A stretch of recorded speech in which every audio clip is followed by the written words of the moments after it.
নমস্কার বন্ধুরা, পিপির রান্নাঘরে আমি পিঙ্কি তোমাদের সবাইকে জানাই নতুন আরেকটা ভিডিওতে অনেক অনেক স্বাগত।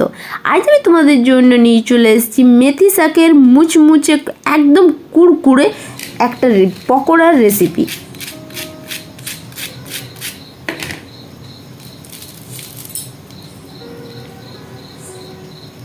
আওয়াজ শুনে বুঝতে পারলে যে পকোড়াটা কতটা মুচমুচে হয়েছিল। অনুরোধ রইল ভিডিও শেষ পর্যন্ত কিন্তু অবশ্যই থাকবে। এখানে দেখতে পাচ্ছি মেথি শাকের পকোড়া বানানোর জন্য আমি নিয়ে নিয়েছি মেথি শাক। এখানে 10 টাকা দামের এক কাড়ি কিন্তু আমি মেথি শাক নিয়েছিলাম। আর শাকটাকে খুব ভালো করে ধুয়ে কুচি কুচি করে কাটিয়ে নিয়েছি। এইখানে দিয়ে দিলাম একটা বড় পেঁয়াজের কুচি, একটা বড় পেঁয়াজকে কুচি করে নিয়েছিলাম। আর পেঁয়াজগুলো দেওয়ার সময় তোমরা অবশ্যই এরকম পেঁয়াজের পাপড়িগুলোকে একটু হাতে করে আলাদা করে দেবে। এইখানে নিয়েছি আমি 5 চামচের মতন চিড়াটাকে খুব ভালো করে ধুয়ে পরিষ্কার করে নেবো। 2-4 বার পানিটাই কিন্তু আমি পাল্টাই চিড়াটাকে ধুয়ে নিয়েছি। চিড়াতে কিন্তু এটা খেয়াল রাখবে, চিড়াটা ধোয়ার পর চিড়াতে কিন্তু এক ফোঁটা যাতে না পানি থাকে। শাকে এমনিতে নুন দিলে পানি ছাড়ে, তার জন্য কিন্তু অবশ্যই এটা খেয়াল রাখতে হবে চিড়াতে একটুকুনো যাতে না পানি থাকে। এখানে তো কিছুগুলো মশলা তৈরি করবো, তার জন্য এখানে নিয়ে নিয়েছি আদা, ছোট কুয়া নিয়ে নিয়েছি রসুন, 2টো কাঁচা লঙ্কা নিয়ে নিয়েছি, 1/2 চামচ নিয়ে নিয়েছি মৌরি, 1/2 চামচের কম নিয়ে নিয়েছি ধনে, আর 1/2 চামচের অল্প সামান্য একদমই কম অল্প সামান্য নিয়ে নিয়েছি গোটা জিরা। এই সবগুলোকে আমি খুব ভালো করে বাটি নেব। এখানে দেখছি এই সব উপকরণগুলো খুব ভালো করে আমি বাটি নিয়েছি। আর এখানে মিক্সিতে বাটিছিলাম, ওই জন্য অসুবিধা ছিল, ওই জন্য সামান্য চিড়াও দিয়ে দিয়েছি। চিড়ার সাথে কিন্তু আমি এই গোটা মশলাগুলো সব বাটি নিয়েছি। আর খুব মানে একদম মিহিভাবে বাটি নিই, হালকা একটুকু মানে যাতে দাঁতে লাগে সেরকম রেখেছি। এবার হলুদের গুঁড়া দিয়ে দিলাম, 1/2 চামচ দিয়ে দিলাম লঙ্কার গুঁড়া, স্বাদ মতো নুন, আর এইখানে দিয়ে দিচ্ছি জোয়ান। এখানে 1/2 চামচ নিয়েছি জোয়ান। তোমরাও কিন্তু জোয়ানটা অবশ্যই দেবে। আর জোয়ানটা দেওয়ার আগে অবশ্যই 2টো হাতে এরকমভাবে একটু ঘষে নেবে, তাতে জোয়ানের কিন্তু গন্ধটার ফ্লেভারটা আসে মানে বেরায়, তা এটা কিন্তু খেতে খুবই ভালো লাগে। আর দিয়ে দিয়েছি এইখানে কালো জিরা। এটা কিন্তু অপশনাল, তোমরা চাইলে দিতেও পারো আবার নাও দিতে পারো। এটাও কিন্তু হাতে খুব ভালো করে ঘষে নিয়েছি, তারপর কিন্তু দিয়ে দিচ্ছি।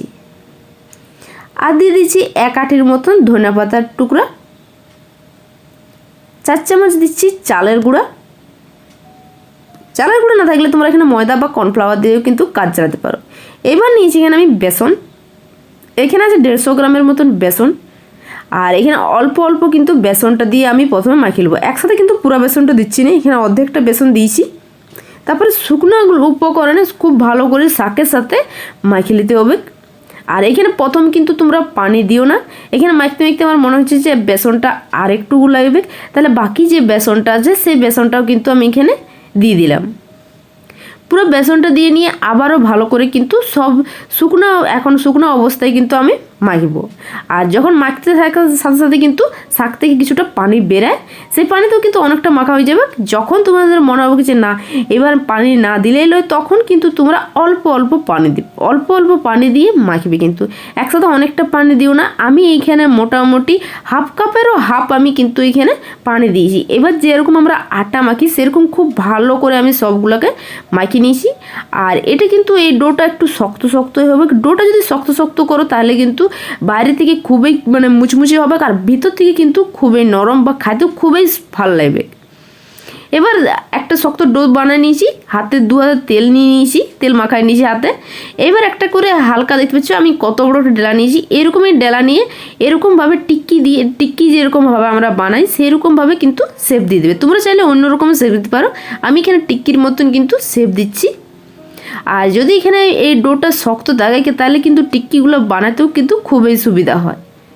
এরকমভাবে আমি সব টিক্কিগুলোকেই বানাই নেব। আর যদি এখানে এটা ডোটা পাতলা থাকে তাহলে কিন্তু অন্য শেপে হয়ে যাবে, তোমরা এরকম শেপ কিন্তু দিতে পারবে না। এবার চলো তাহলে সব টিক্কিগুলো আমরা বানাইলি।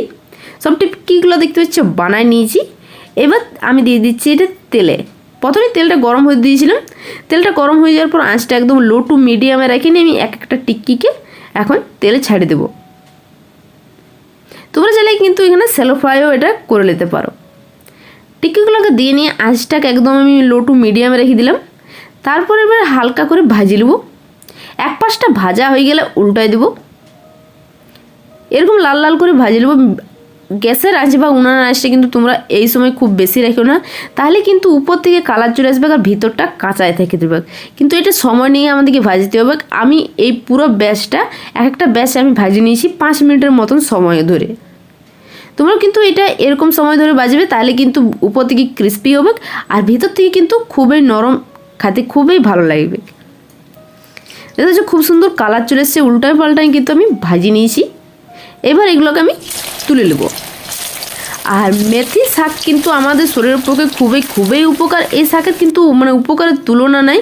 এই মেথি শাক কিন্তু খারাপ কোলেস্টেরল কমাতে সাহায্য করে। মেথি শাকে থাকে প্রচুর পরিমাণে ফাইবার, যা হজমের শক্তি বাড়ায় এবং বদহজম, পেট ফাঁপা, কোষ্ঠকাঠিন্য কমাতেও কিন্তু সাহায্য করে।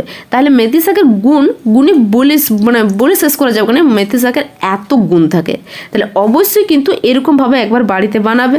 ছোট বড় সবাই কিন্তু খায়, তাদের শরীরও যেমন ভালো থাকবে আর খাতেও কিন্তু বিকালে বা যে কোনো সময় ভাত খিচুড়ির সাথে বা চায়ের সাথেও কিন্তু তোমরা এটা খেতে পারো। এটা হেলদিও, সাথে কিন্তু একটা স্ন্যাক্স হিসাবে তোমরা নিতে পারো। কত তাড়াতাড়ি দেখতে পেলে আমরা বানায় নিলাম এই মেথি শাকের পকোড়া। অনুরোধ রইল বাড়িতে কিন্তু অবশ্যই একবার বানাবে। আর যদি এই ভিডিওটা দেখে বানাও তাহলে আমাকে কমেন্ট করে জানাতে কিন্তু একদমই ভুলো না যে তোমাদের এই রেসিপিটা কীরকম হয়েছিল আর কতটা মুচমুচে হয়েছিল। ভিডিওটা যদি ভালো লাগে থাকে তাহলে অবশ্যই কিন্তু লাইক করবে, কমেন্ট করে জানাতে একদমই ভুলো না। তোমাদের খারাপ লাগুক ভালো লাগুক, যেরকমই তোমাদের মন্তব্য, তোমাদের এই গুরুত্বপূর্ণ মন্তব্য অবশ্যই আমাকে জানাবে।